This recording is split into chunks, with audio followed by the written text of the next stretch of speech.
Alright everybody, I'm Annie Schroeder and I am re-recording this for the third time because they're all way too long. So here we go. I'm in my studio room where I like to watercolor paint because it helps me feel calm and relaxed, and that honestly has to do with my research topic. So over the past 5 to 6 years, I've taught students from K to 12 in different types of schools. I taught high schoolers on probation, or who were expelled from the Bethlehem School District. I taught them digital art photography, and then I taught elementary students in inner city Allentown at an arts charter school. I'm currently at Muhlenberg Public School, which is near Kutztown University, and that's kindergarten to 3rd grade.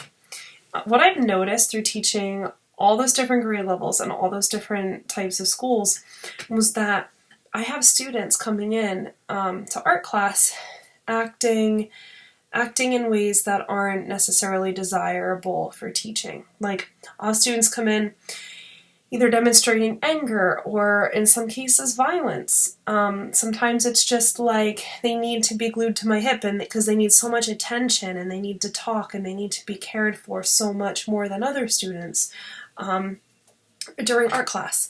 Or I'll have students kind of come in and not come join the group. They're just kind of wandering, doing whatever they want, or they come in with their coat and their hoods up and they're like hermiting.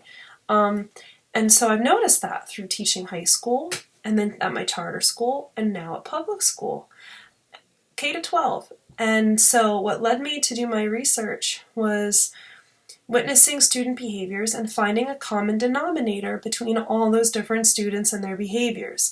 And something I've noticed through talking with school counselors, talking with school psychologists, behavior specialists, is that students with these behaviors all are going through something that is difficult or challenging or possibly traumatic.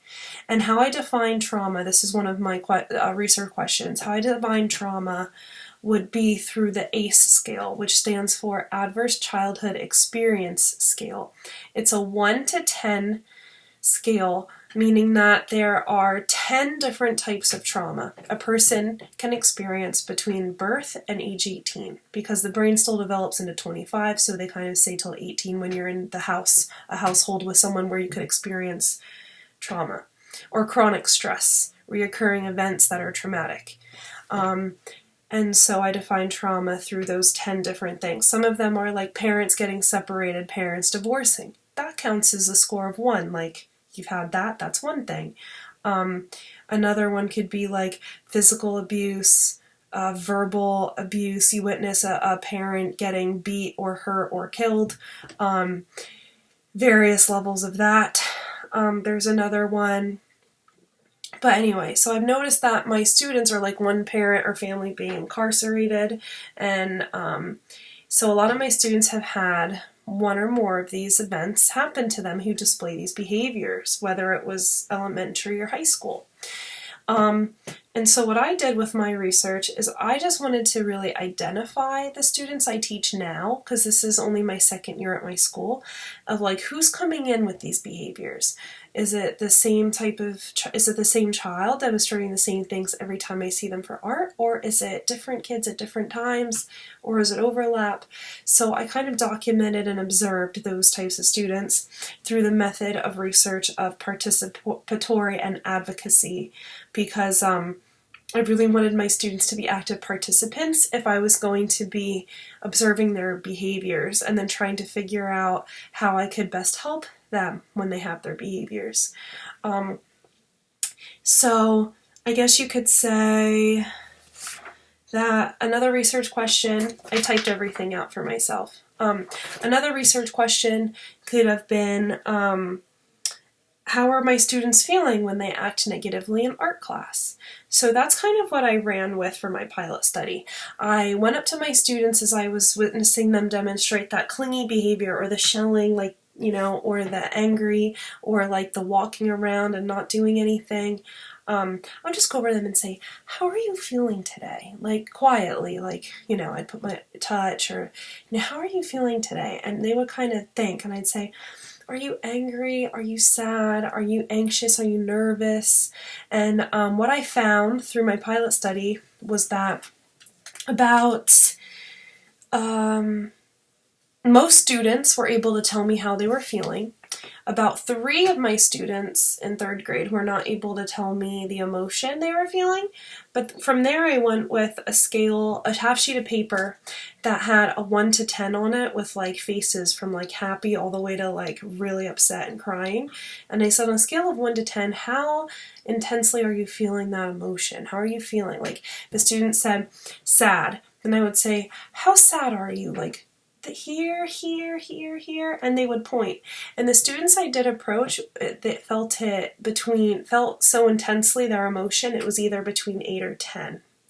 And so for me, that was kind of my research finding. It's a basis, it's a starting point for me to kind of assess the students I have now and how I can best help them based on like what they're even feeling, because sometimes I don't know. A student who came in really sad, I thought I perceived was very sad all the time, told me that they're very nervous. And so, you know, after that I'll say to them like, well, what do you feel like you need? I don't want it to get to the point though that I'm giving them so much attention that they're just going to take advantage and they're going to come in sad or anxious or nervous every time to get a free time. So I try not to make it that. I make my expectations very clear, and I always make it geared towards, well, work on art with me. Well, let's go do that. And I have a few special places in the art room for students to work on their art that's kind of away from the group that I visit frequently to check in with them. That kind of helps them not feel like it's just playtime because they're having a bad day. Anyway. So 2 main articles that I found to be very helpful. Well, one's actually a book that I'm very excited about that I actually found a while ago that I just knew I had to include in my topic because it's by a medical doctor. When it comes to education, everything is so qualitative that I'm really looking for quantitative research to back my qualitative, because I feel like you can have subjective ideas, but you really need a balance of things that are objectively true as well, like just hard facts. And I found that with this book about trauma in children.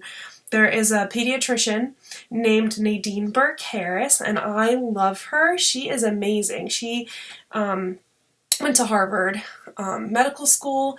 She has trained around the world. Herself, her father, I believe they came from an African country and they immigrated to America. So she was very passionate about helping helping children in general who are very sick in low-income households. So she was a pediatrician in a very low-income, very rough part of town in Los Angeles, California. And what she found was that children who weren't growing, like let's say a 7-year-old still has the bone density and height as a 4-year-old, it's because they had experienced sexual abuse at the age of 4 and they literally could not grow past that. That was a true fact and research statement in her book. She also found that children who had, experienced ACE scale traumatic events that are on the ACE scale were sick way more often physically, could get run down very easily, getting pneumonia, strep throat all the time. This is very important for me to know because in education, the effects of trauma affect brain development, such as learning. And this is where my other article comes into play. It has to do with what are effective teaching methods for students who display negative behaviors. There are 3 authors to this article. This one actually is a research study done in the field of education. Some other articles that I've looked at, though, are psychology articles, like Psychology Today, lots of articles about trauma, and this one teacher has his doctoral degree from Harvard. He wrote a book on teaching social responsibility to students. I love that. So that's one article I have, too. I really want to focus on the techniques to help my students kind of feel safe, calm, and able to do well in art class.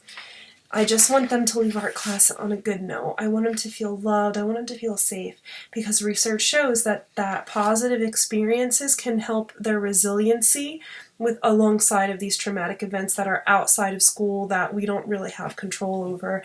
The students don't really have control over. They're just happening. And so any way we can help them, I'm here for it. I want to help them. Pilot study. Okay, so yeah, talk a little bit about my pilot study. It was assessing student behaviors and asking them how they felt, their emotions. Overall, I think this was a great start to future research and behavioral things. So if any of you experience, which I'm sure you do, because I think it's everywhere, even myself, I've experienced events that are on the ACE scale for traumatic things you can experience before 18. A lot of people do, and you're not alone, and our students are not alone, and we need to help them feel valued, but we still have to be firm.